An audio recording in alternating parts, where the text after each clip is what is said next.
ஒரு நிமிடம் ஆண்டவர்கிட்ட ஒப்பு கொடுங்க. ஆண்டவரே, என் அவைகளில் தோன்றி எல்லா துரிச்சைகளையும் அழித்து போட எங்களுக்கு கிருபை தாங்க ஆண்டவரே. அழித்து போட கிருபை தாங்க ஆண்டவரே. அழித்து போடுகிறோம். பழைய மனுஷனை கலைத்து போடுகிறோம். எங்களுக்கு பொல்லாங்க தோன்றுக எல்லா காரியங்களையும் விட்டு விலகுகிறோம் ஆண்டவரே.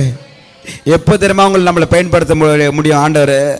நம்மளுக்கு சரீரத்தில் காணப்படுகிற நம்மளை அவைகள் காணப்படுகிற துரிச்சைகளை விட்டு விலகும் பொழுது, அழித்து போடும் பொழுது, ஆமாம், நம்ம பழைய மனுஷனை கலைட்டு போடும் பொழுது நாம் ஞானஸ்தானம் பெற்றோம். ஆனால் நம்மளோட குணங்கள் இன்னும் மாறாமல் இருக்கிறது என்றால் அது நம்ம அந்த இடத்துல அபிஷேகம் இருக்காதுங்க.